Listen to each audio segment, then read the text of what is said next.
He's tough. Not great with holding the team. He and Flacco were teammates with the Jets back in 2022. So dive into the air. It's like something George Pickens would do, but not be hurt. But not get Like be fine and do it, you know. Yeah, you just do that dive. No, his ACL is cooked. I'm a doctor, trust. For my ways, drop a 50 bag for the mob in a spot. Drop a 50 bag, 29 for the thought. I was really trying to keep it. Heading into Sunday Night Football, Malik Neighbors has no ACL. I'm down 34 to Ron with Jordan Love and Tucker Kraft to play. Are they going to put up 34? No, but like I got to sweat. Like I got to sweat within the first 5 minutes just to like feel the pace of the game. You know, is this week 2 Tucker Kraft versus the Commanders or week 3 Tucker Kraft versus the Browns? Is he going to drop 23 or 3? I don't know. First 5 minutes, that'll let me know what type of vibes we got. Am I going to bed early or am I staying up? JMO and Ron. Now, the reason that I am going to be 4-0 alone on top of the league is JMO is going to lose to Ron. Awful week if you're JMO. He loses Malik Neighbors. Puka has a huge game, but other than that, everyone else is mid as fuck, including Herbo, his guy. I feel like when Chris Olave threw that interception, like you knew it just wasn't happening for JMO.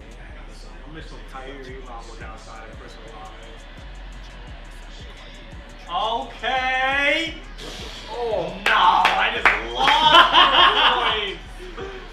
Olave. Wait, Olave threw the pick? Yeah, I'll be in the trivia for sure next year. Coming into this week, I had JMO as my number 1 in the power rankings. He is definitely dropping after this one. All right, so this is going to be a slow death by 1,000 cuts.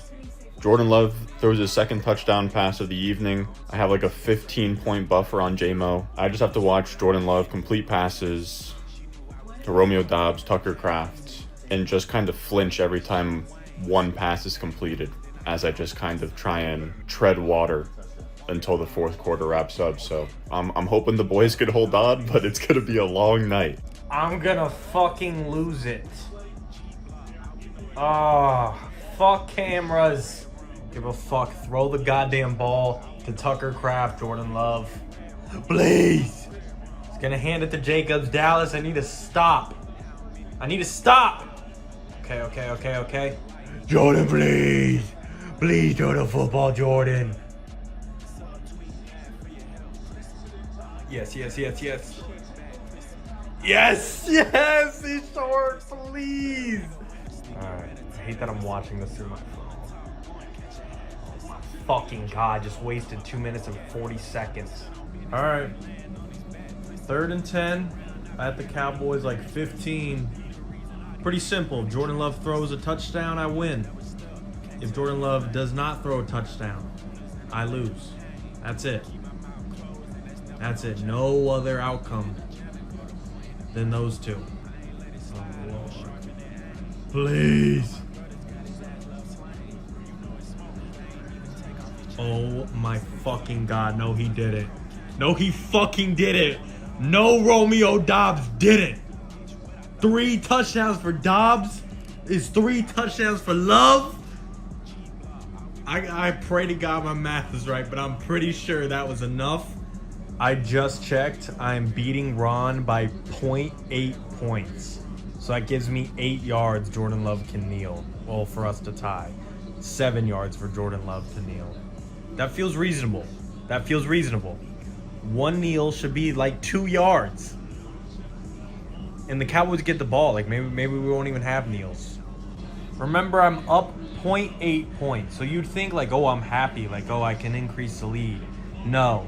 This screams Jordan Love trying to go down and save the game, interception, -2 points, and fucking loses me the matchup. That's what this screams. Jordan Love, no turnovers, you fuck. You too, Tucker Kraft. No turnovers. Oh my Lord.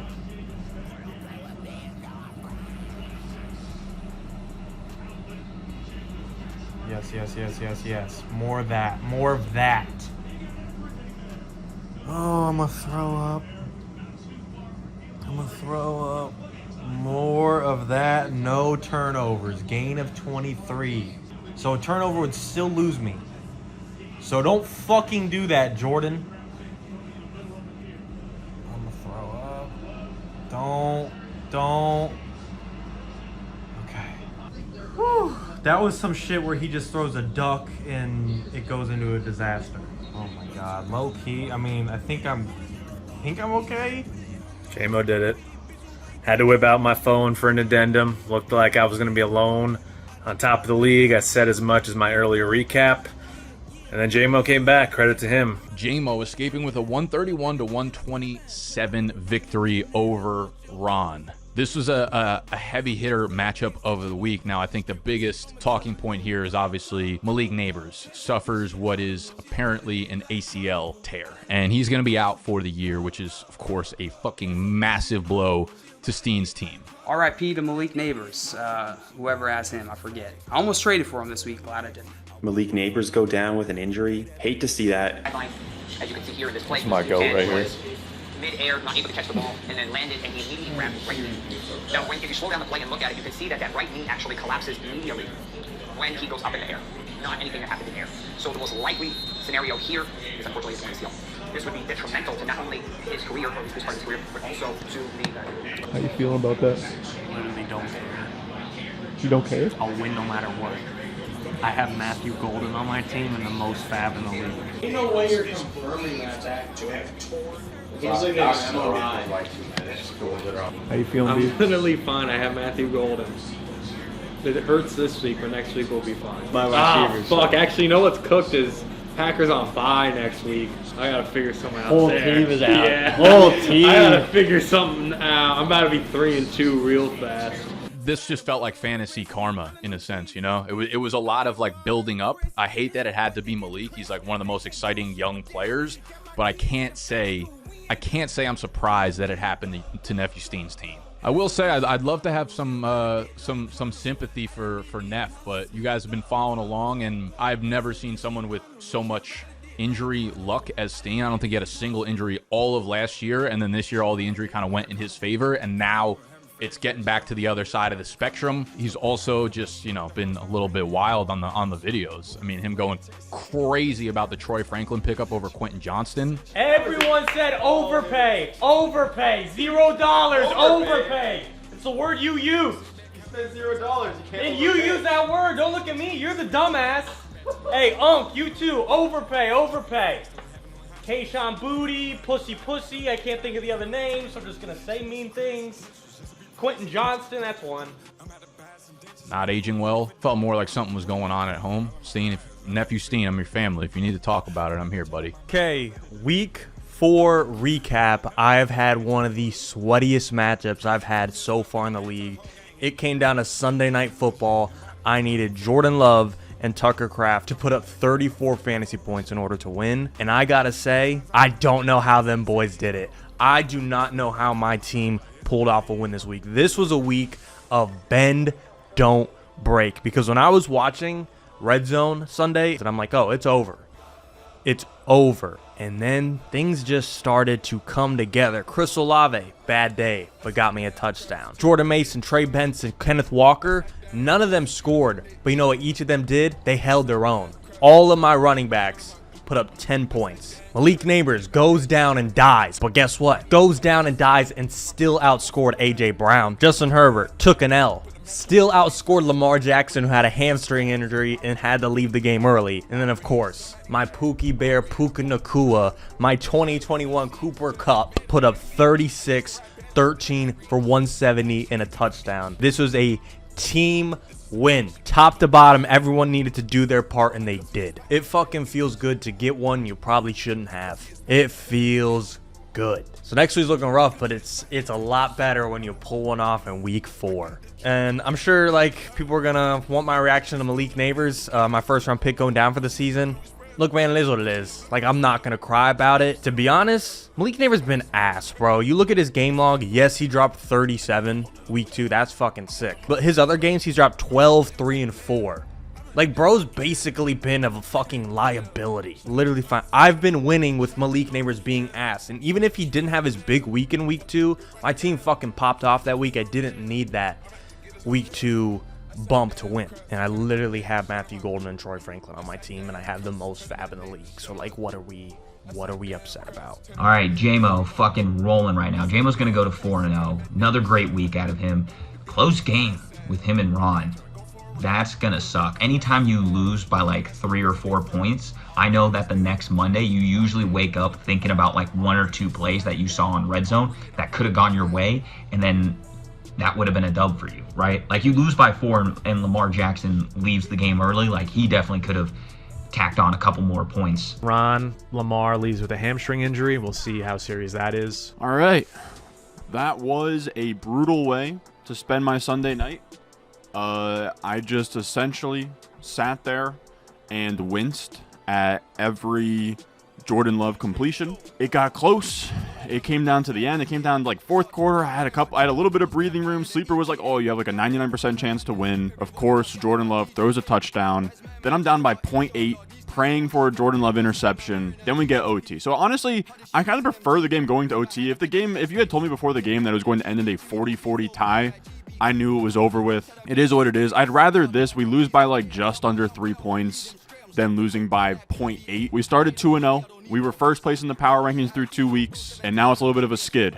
I will be honest, I am happy. Like the squad has shown at least a little bit of a floor. We're not dropping any stinkers, really. This is honestly like a bottom 3 scoring week from the squad. So yeah, just not great. Lamar just had a really weird game where I don't know what happened. It's like a phantom injury. Maybe he got hurt, maybe he didn't. But yeah, that one was tough. I thought with J-Mo, especially after the Malik Neighbors injury, I thought I was sitting pretty. And then really what happened for me this week is Puka Nacua just had his way with me. Is kind of what it came down to. He put up 36 points today. Puka Nacua is just on another level. I mean, Puka pretty much is he almost like takes up 3 wide receiver spots by himself. Like he puts up 35 points a week pretty much. Puka's just going to carry J-Mo the entire year. Like Puka is, if we were drafting him today, he'd be the 101. Hate to see that. Now we got work to do. In terms of my squad, Lamar, when he only puts up 11 points, it's always going to be tough to win. James Cook is going to be a stud. Like the core of James Cook, Lamar Jackson, Patrick Mahomes, I think is going to be more than enough to keep me afloat, but we were looking on pace through the first couple of weeks of being maybe a front runner. I think now we're probably just in the top half of teams. Around the league, Adam's team woke up. Did he have Marv on his... Yeah, he had Marv on his bench, who looked good too, but he had Carson Wentz, who we got to pop off, Amon-Ra St. Brown, Odunze. Genti finally pays off with a monster game. Adam had another big week. Shout out to Unk. Got a couple haters. Still trying to acquire more. We're 4 weeks into the season. We have 4 weeks in the books, right? So we have enough of a sample size to start feeling like we know where we're at. And here we are where, I'll tell you go back and look, I was concerned about Ashton Genti, but I said I'm not overly panicked and I want to just see some life from the kid. Well, how's this from life? Best running back performance of the entire season so far. I mean, listen, it's absolutely what you wanted to see. Are they going to play the Bears every week? Absolutely not. But did we see every bit of why Genti was a first-round pick in fantasy this year? Absolutely. Still not there? That's fine. I don't need you to be. Speaking of which, we look at the power rankings, right? Just take a little quick trip down memory lane. Objectively, the worst team in the league going into week 2 after week 1. Granted, 0-1. Felt pretty wrong, but hey, listen, it is what it is. 1 week, we can live with it, right? Then we beat Sexy, so you kind of feel like you want to put quarterbacks as low as possible, but putting him below Sexual after you just beat him would just be crazy, right? Then I'm up to 9 going into this week, and sounds better, right? Well, I mean, again, these are opinions, and you guys know what they say about opinions. This is my opinion. This team right now looks pretty damn solid. People were counting Marv out. Speaking of which, I think Marv is going to be okay. I do think the connection between him and Kyler, as far as just overall targets, if we can get closer to that 8 to 10 targets a game, I think the chemistry will end up working itself out. Talent will win out here, but moving forward, into buys, next week we have Rome out of the lineup, so pretty easy. We're going to throw Marv obviously back in the lineup, which I would have anyway without the buys. Got to figure out between Smitty and Godwin where we're going to go there. After week 4, we're to the chagrin of many, right where we need to be, right where we knew we would be, and very much in the contending mix. And if you'd like to join at this point the hater bandwagon, we're still accepting applications, so feel free to do so. Adam versus Casey. Ashton Genti has finally arrived for Adam. Also gets a nice performance from Amon-Ra. Casey's still looking like a bottom 3 team in the league. Assuming Adam gets the W against Casey, it's like I'm 4-0, Casey's 0-4. Like, that's a nice gap in the division. Casey also 0-4. We got 3 winless teams after 4 weeks. Not looking great for any of us 3 to have a chance at the playoffs. K-Stock's going to fall to 0-4. How the turns have tabled. Some are saying you did start 0-4 this year. Was last year a little bit lucky? I mean, back-to-back weeks having a goose egg in your lineup with no injury, albeit, right? Like, it's one thing if your dude leaves the game early. He's just straight up starting bums. All right, checking in before Monday Night Football. It says I have a 14% chance. I think I have a 0% chance. I'm going to be moving to 0-4. First off, it's tough to have a 0 in your lineup 2 straight weeks. Injuries have been a problem. McLaurin going out of nowhere hurt, and then obviously Aaron Jones has been out since weeks 1 or 2. Again, Aaron Jones wouldn't be a godsend, but he would be a piece to fill a spot. Yeah, my team's just not deep enough. I actually like my team. If you slot McLaurin in this week, and even if he has an average game and he has 12 points, and then Fields, whatever, he puts up 15 to 20 points, I'm looking at a 140, 150 point week. Like, my starting lineup is good. My team is not good. My starting lineup is good. When we get to bye weeks, I have no fucking clue what my plan is. I'm going to have to get active in the waiver wire. Like, I'm going to be over, but I think my team is miles better than Sexy. Like, he's struggling to break 100 per week. I'm easily breaking 100, entering the 130, 140 territory. It's just tough. Let's look at the team. Like, the team performed, honestly, really well. It's just the 1-0 I have in my lineup is going to kill me. It's going to kill me every single time, and then I ran up against Adam's best week, where he's projected to put up 154. This is a winner-take-all league, so like me being 2-2 versus 0-4. I mean, obviously I would have a chance for the playoffs, but like I don't think I drafted an 0-4 team, and I think my trade was actually really good. I really got nothing groundbreaking for you at all, and I don't give a fuck what happens in the rest of the league. All right, what's going on around your idiot league mates? So I'm up 2 on Gutters going into Monday Night Football. I'm up 2. He's only got Waddle. I've got both my first and second round picks, Chase and A-Chain. So if I don't pull this out, you'll never see me on camera. You'll never see me again, if you understand what I'm saying here. So I'm hoping, crazier things have happened in fantasy football before, but this would be a devastating, disastrous letdown if somehow Chase and A-Chain can't outscore Waddle by -2 points. So it looks like we're going to get a dub. I feel so bad for Gut because there was a while there where it looked like he was going to beat Nick and get off of 0-3 after he made the trade, which he got widely criticized for. But Matthew Stafford pops off late. Daniel Jones, his worst game yet. He did have the A.D. Mitchell touchdown fuck up. Screw him over. The reaction wasn't good. It might have been out of bounds. That's why you don't do stupid shit. Oh my god! There's no way. I picked up Derek Carr. Like, Mental error. If he was on my 13 years, he's thankful. 80-yard touchdown, gone. I mean, I still get the yards, but don't mean dick. I was just talking to Sexy about this, like 5 minutes ago. I was like, yeah. I was like, just don't fucking do that. How you feeling? My team kills me. Mental errors. Like, what are we doing? Anytime both your running backs shit the bed, it's going to be hard to win, and that was the case for Gut this week. Technically, I am still in the game with Nick because it's only a 2-point game, but I only have Jalen Waddle playing where he has Devon Achane and Jamar Chase, so it's looking damn over. Realistically, I'm going 0-4. I will be one of 3 teams that are 0-4. It will be me, Casey, and most likely Sexy. Obviously, that game is still up in the air, so we'll see. My only other note from this game is I'm really hoping that this was just a fluke with Woody Marks, like they played what is looking like the worst team in the league. I've been banging the drum that I'm thin a running back, threw him in just because I thought he was a lotto ticket to get CD. Felt like it would have been dumb to let the trade fall apart just to hold on to a running back lotto ticket like that. It made sense for the value at the time. I don't like to be, Captain Hindsight with these kind of things. I think the process was good, but it will feel shitty if he becomes a stud and I'm sending out Chase Brown for 5 points a game game on Bucky's bye week. Nate had another big week. When he gets CeeDee Lamb back, I'm praying. I think I play him in week 7, which is probably the first week he'll have CeeDee Lamb back. I will say, looking at his team now, the depth is not as terrifying as it felt like a week ago, but that's just the game of fantasy, right? Everyone's team looks different on a week-to-week basis. Do you want to revisit the trade real quick that happened last week? I think Gut's making out fine. I actually think it's going to turn into something that Nate just threw in Woody Marks, and Gut got Woody Marks in the trade as like a kick-in. Like Woody Marks and Kyle Pitts are just like trash for trash.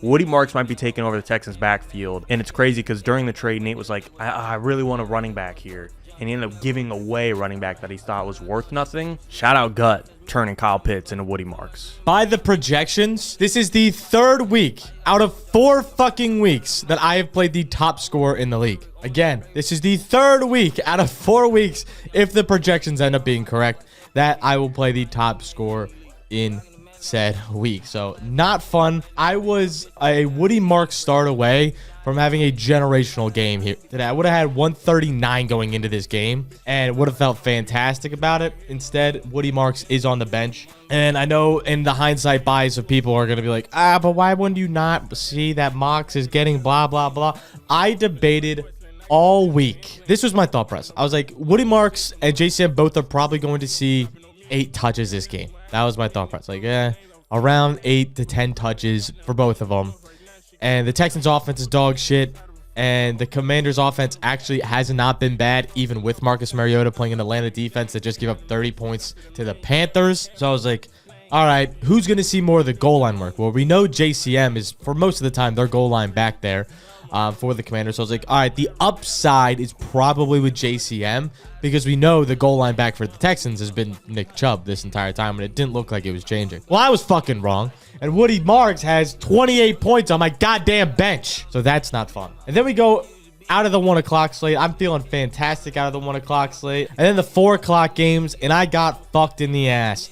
Daniel Jones did not play a bad game, and I'll defend that with my life. He played a decent game, and this is going to be his floor game. And realistically, his floor should have been 14.38 points, not 10. But Adonai Mitchell loses brain cells on the way down the fucking field. Loses actual brain cells. Why are we doing this year after year? Every year, someone fucking does it. Stop celebrating before you get into the goddamn end zone. It's insane. You have an 80-yard touchdown. Is it bad to say I'm really optimistic? If I would have won this week, there would have been a real chance of me going 5-3. And you're probably like, what the fuck are you talking about, Gut? 1, because of my schedule. And 2, because I feel like I won that fucking trade the other day. And people hated it for me. Hated it for me. But everyone's like, oh, you trade away Trey McBride and CeeDee Lamb. Way too low. Just so low. Blah, blah, blah. Waddle hasn't played yet, but Debo's getting manufactured targets. And here's something that guys in the outside of the world of the league don't understand. Tight ends in this fucking league just like don't matter that much. You can have a guy like Hunter Henry have the same amount of points as a Trey McBride in the world simply off 1 touchdown, and that's all you fucking need. And it's not tight end premium. We have 3 wide receiver slots. So me getting 2 wideouts that are both playable in my lineup for a tight end that I could fill in with Hunter Henry or whoever the hell, Dallas Goedert, who's now on the waiver wire. Here's the reason I feel fantastic about the next few weeks and why I think I can could have moved to 5-3, and now it would have been 4-4 realistically. Because week 5, I played J-Mo. Packers are on a bye. He has 4 different Packers in his lineup. Malik Neighbors is out for the year. That sets me up to be in a really good spot. Is it guaranteed? Nothing's guaranteed in this league, but it sets me up to be in a really good spot moving forward. Then we go to week 6. Week 6, I play sexy with no Justin Jefferson. I feel very confident about that. Week 7, we go to JL. JL, your wide receivers are fucking dog water. Next, I'm going to week 8. Week 8, I play Adam with no Cardinals stack, with no Ashton Genty, and no Amon-Ra St. Brown. That's a W. We move to week 9. Then the matchup starts getting dicey. I play Nate with no Bucky Irving. Now, I have no Emeka Ibuka. This will be a big matchup. Probably by this time, you would assume CeeDee Lamb's back, so it will be a matchup that I don't feel confident in, but we'll see what the fuck happens. Either way, if I were to win weeks 5, 6, 7, and 8, I'll be going into this 5-3. Again, it's all hypotheticals, and most likely I'll end up 0-8, whatever the fuck. But I would feel pretty damn good because I believe in this squadron right here. I believe in the boys. The Gutters boys that we've assembled right now through this team. Derrick Henry's still going to be fucking Derrick Henry. Lamar Jackson or not, I think he's going to turn it the hell up. Indiana Jones is going to find his way and has some easy games on the schedule coming up. JCM is out of the fucking lineup. Give me Woody Marks, the best player I didn't even talk about in the trade as a throw-in. Now it's going to be the RB1 in Houston. Seeing 5-6 targets a game, getting 17 carries last game, and looking shifty as hell. This feels like Chuba Hubbard last year. Emeka Buka might be the best rookie receiver we've seen in a while. Tedero McMillan is going to continue to be a dog. Debo's getting manufactured targets. Hunter Henry, keep finding that end zone, buddy, because you're going to stay on the squad. Jalen Waddle, we have no idea what's going to happen, but we're going to assume he's going to figure it the fuck out. And Dak fucking Prescott is a unit, throwing the ball 40 times per game, going into double OT, saying fuck you to the best team in the league, and giving it all. He is the Jets, Panthers, Washington next on the schedule. Tell me he doesn't drop 30 in all those games. I believe in the boys right now, and I'm feeling good about the next 4 weeks. We might be 0-4 now, but we're not staying there. We're not staying down. We're coming back in blood.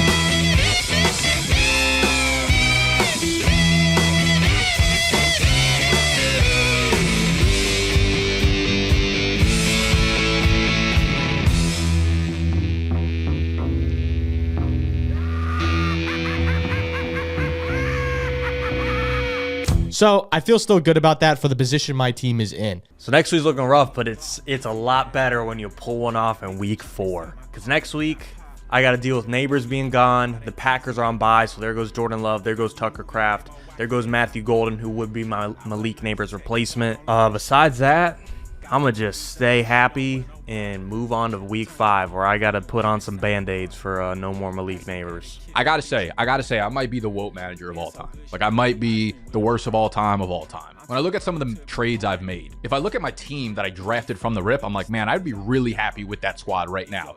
That trade I made moving Jacobs, you know what? We've all learned internally. Every one of us has learned, like, as soon as if we make a trade and then all of you guys out there, YouTube, Instagram, Twitter, is like, this side fleeced the other side, whoever you guys say dominated the trade loses the trade. It's like an auto kill. So anytime I make a trade, if all the comments are like, Nick fleeced, Nick killed him, Nick blah, blah, blah, I'm like, fuck. Can we redo the trade? Can we bring it back? Can we reverse it, please? Never works out well. I love seeing your guys' takes on record.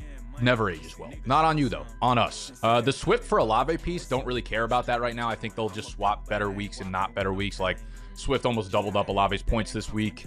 I think Olave was better last week. I think they're just going to go back and forth pretty much all year just because of the consistency of their offenses. But Laporta and BTJ for Jacobs, like, yeah, I'd much rather have Jacobs right now. And even at the time of the trade, I was like, yeah, it's fair for both teams, I think. I think the top comment on the video was like, Nick's trying to act like he didn't fleece Casey. I'm like, legit, that's just how trades work. Like, you have to give it more than a 1 week reaction to see this thing through. And then on top of that, I drafted Woody Marks, dropped him after week 2 to pick up Hunter Henry, who did nothing that week, then dropped him, then gut picked him up, played him against me, didn't end up mattering, but now he has Woody Marks and Hunter Henry on the bench. Have Woody Marks would be fucking phenomenal on the bench right now. We got Dobbs, though, so I guess I can't be that upset about it, but, like, Nick, what are we doing? This is the quintessential, like, don't freak out over the first 2 to 3 weeks. If it ain't broke, don't fix it. If you have good players, they're eventually going to play good. You know what I mean? So that's my complaining bit of the week. What else is going on around the league? Sexy actually put up a really good fight, and it's not over yet. Tonight, going into it, Jack's up 25. He's got Tyreek Hill. Sexy has T. Higgins and Bo Nix. I would not bet on Sexy's side. Maybe you can see a lucky touchdown catch from T. Higgins, and Bo Nix has like an explosion game versus Cincinnati, which wouldn't be crazy, but Tyreek Hill's playing pretty well. But preemptively, it looks like Judge Sexual is going to fall to 0-4. That's a tough beat for him because he finally had a good week. It looks like he's going to put up about, 125, 130, 135. And that could have beat a decent amount of teams in the league this week, but Jack's team is simply going to outscore him. That's the way fantasy works. There were a few times there where Sexy was projected to beat Jack, and that, 10 minutes collectively was electric. But it's like they were talking about in the preview, like, the only way Sexy was ever going to have a chance against Jack, and really against a lot of teams, is his guys do great, the other team does poorly. Sexy's guys did pretty good. He's projected for 130. If I'm Sexy, I'm just checking schedules for week 16 and 17, trying to set up my roster to win at least one of those. There was a while there where Jack's team was not doing a lot. His new pickups in Cam Ward and Calvin Ridley are still ass, but Bijan has a huge game. C-Mac ends up having a huge game. Drake May does well. Like, he needed all those guys to have average games. Jack's still a strong team, but obviously QB2 remains a big hole, and Calvin Ridley, can't brag too much because I did draft him, but getting off of him, feeling better and better every week. Judge Sexual is going to put up like a 130-plus piece as his projected. It looks like Jack's going to win his matchup. That's really the biggest thing for me tonight, is hoping Jack and Joe lose their matchups. Just because of the way this league is. Like the way that this is set up in terms of divisions, where it's almost like the World Cup with like the groups, it's really weird. So I am now very invested in Jack's matchup tonight and Joe's matchup tonight, hoping they both lose to kind of drag them down with me. Well, for the first time this season, I am still in it. Heading into Monday Night Football, I've got a chance. I wouldn't say the odds are great.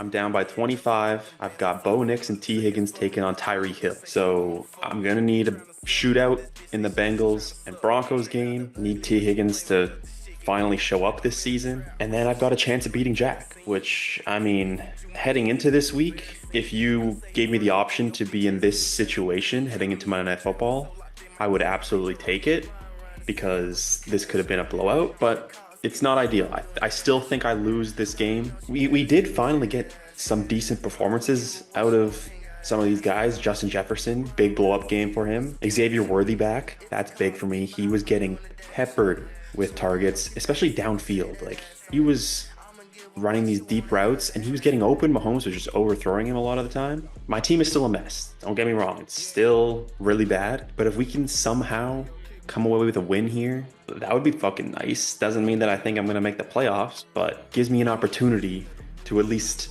stay a little competitive. It's going to come down to tonight. Tony, pretty rough week for him. Everybody kind of put up at least like 125, 130 points except for Tony, which maybe that means now is the time to strike with a trade with Tony. He doesn't like having bad weeks. He's going to try and fix things. Now is when you slide in to Tony's DMs. All right, this is not going to be a good press conference. Monday morning, we are down by about 54 points with nothing but Garrett Wilson left. So unless Garrett Wilson wants to drop 55 burgers, 55 fries, 55 milkshakes on Nate's ass tonight, we're going to walk away with an L here. So we're going to move to 2-2, you know, middle of the pack, staying competitive, staying within range. I'm not panicking at all, okay? Last 2 weeks, haven't had Jaden Daniels, and the team's been very up and down. We're a very boom or bust team. We either show out ready to play, or we absolutely turtle up and do nothing. And that's what we did this week, all right? Ladd McConkey, is he droppable? Some are saying yes. It sure feels like it. He's doing his best to make me hit that drop button on his ass. Not going to do it. I'm going to stay calm. But goddamn, do I want Ladd McConkey out of my fucking lineup. Or I just want him to start acting correct. I mean, he was my third round pick, all right? Can we get more than one reception in a goddamn game, please? There's a few tweaks that we need to make, but we're going to make those adjustments, and we're going to keep fighting. We're going to carry on, all right? 2-2, nowhere near out of it, and the season is very long, all right? Nate's team looks pretty fucking good, not going to lie. Nate beat the fuck out of Tony No Dimes. Tony No Dimes got stomped out by Nate. The 4 o'clock games just ended. It's already in the bag. We are on our way to 4-0. Don't know that it was particularly close with the weak shit that Tony brought this week, but you know, you play who's on your schedule. Like, haters will call me a points against merchant.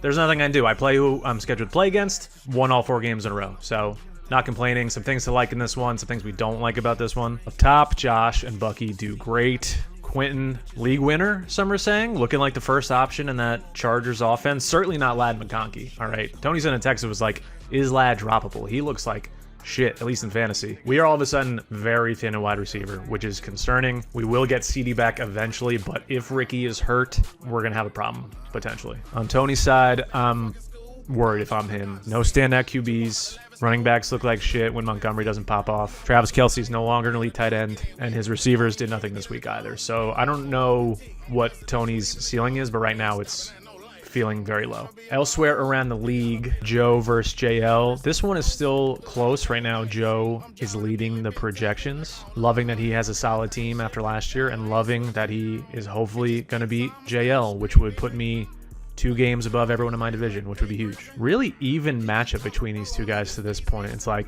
mostly solid teams. and then like 3 guys each kind of mid-single digits. And then they both have one dude playing on Monday night. Joe has Cortland Sutton. JL has Breece Hall.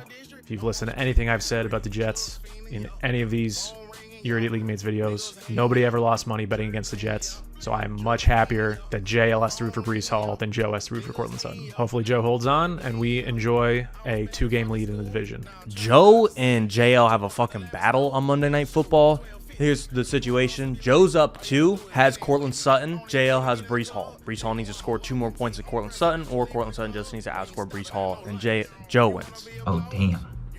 Joe and JL still in a show-off going. So this is anyone's matchup. Monday night, Joe versus JL. I'm rooting for Joe. I don't want to see Joe do back-to-back punishments, and I don't want to see JL go back-to-back championships. So Joe, I'm rooting for you. I hope you pull this one out. And honestly, if I'm Joe, I'm feeling pretty good. I mean, Sutton against Cincinnati D, that Cincinnati D is atrocious. This could be a big Sutton game. So rooting for Joe. And let's bottle up some Breece Hall, shall we, Miami? For once, can you do something nice, Miami? Cavs of Destiny versus Joe is kind of a heavyweight matchup here, too. Pretty much they're about even. It's going to be Breece Hall versus Cortland Sutton pretty much straight up. All right, that's interesting. JL and Joe are in a battle right now. It's like 50, it's almost 50-50 going into Monday Night Football. Joe got a really tough break in this one because he had Jalen Warren, and then he was a random rule out, and Kenneth Gainwell ended up scoring like 30. So most of that probably would have went in favor of Joe there, but JL's team is so interesting. His running backs ended up like Omarion Hampton and Quinshon Judkins are both fucking smash plays right now. His wide receivers are just so bad. What up, boys? JL from the Big Cavs of Destiny here. It's Monday morning, week 4. The Cavs of Destiny are going up against Joe, Kareem Hunt God, and we need a Monday night miracle. We are at 126 to 124. I'm up by 2 points. I have a player playing, and then he has a player playing. He has Breece Hall, and I have Cortland Sutton. Listen, I know, Joe is the people's champion. Joe is the chat's champion. I'm just the regular old champion. Nobody loves the regular old champion because they win. Just like nobody loves the Chiefs right now. I feel good about it, but I also don't feel good about it. It's coming down to tonight. Score right now, 124 to 126. It's about 2.1 point difference between our two teams, and I still have Breece Hall left to play. He's still got Cortland Sutton left to play. So 2 pretty high-powered offensive pieces. The way the football gods will work, the Jets are going to look amazing for no fucking reason on Monday Night Football. They're going to look amazing for no fucking reason. Breece Hall is going to run for like 100 rushing yards, probably like 150 scrimmage yards for no reason. Breece Hall will probably have like 28 points. What I would like to see happen tomorrow night is Cortland Sutton just goes out there, does Cortland Sutton thing, just has a nice consistent game, puts up like 15 points, and then the Jets do the Jets thing. Like the Jets just become the Jets. I don't have to worry about shit because I know they'll just fucking fall apart like the Jets always do. Let's talk about today's game. We're in a shootout. Why? Because JL's running backs, Omarion Hampton and Quinshon Judkins, both combined for 48 points together for no fucking reason. Omarion Hampton just had like the day of a career day, obviously. Right side for my team, or my receivers so far, like came alive.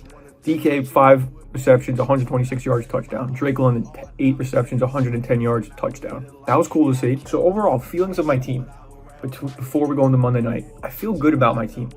My depth, I do not feel good about it at all. Like, we are 1 injury away from fucking chaos. That's one thing. I'm going to stay away from that topic. But Cortland Sutton, you've been Mr. Consistent for like fucking ever. Just don't have a week 2 performance, okay? If I do end up losing, it's just going to suck because like my team's going to put up like 140 points. We're going to waste a great performance from our team. Hopefully, Monday night we pull out this win. This was there was a lot going down this week. Oh, my wide receivers were really injured. We have Mike Evans injured, Jaden Reed injured. They were ugly, my wide receivers. Stephon Diggs, Jameson Williams, Wan'Dale Robinson. Not looking good. But Stephon Diggs was able to pull one out for me, 16.1 point. Jameson Williams and Wan'Dale Robinson disappeared again, combined for less than 10 points. Just over 10 points. Jalen Hurts did normal. But then the other probably big news this week was Jackson Dart starting. And I ended up starting him over Bryce Young. I just figured they want to have Jackson Dart's first week be a strong showing. And it was iffy. It was iffy. It was kind of strong for Jackson Dart. Wan'Dale Robinson was barely targeted. Russ went in and targeted Wan'Dale Robinson. But with Malik Neighbors being injured, Maybe Wan'Dale Robinson is the replacement. The Cavs of the Week award goes to Amari and Hampton. We're 12 carries, 128 yards, and a touchdown, 27.5 points. We needed that. Joe was cooking me with DK Metcalf, 23.6 points, and Drake London at 25. Oh my God, they saved my life. So Cavs of the Week award, Omari and Hampton, it's for you this week, my guy. Well done. So we're going into Monday night. I need a win. I need a dub. Breece Hall plus 2.1 points to beat Joe.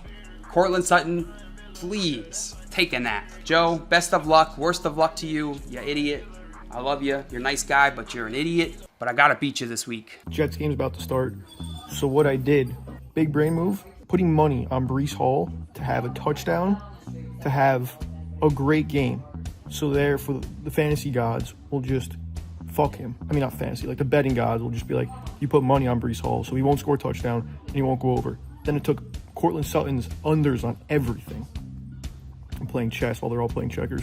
First half, I think Breece Hall has like 9 points. I haven't even turned on the other game yet, so I don't know if Sutton's doing anything. I know it's 3-0, it says it in the top corner. But yeah, I'm not feeling great because they're down, and all Justin Fields does is just fucking dump the ball off to his check down. So Braylon Allen got hurt.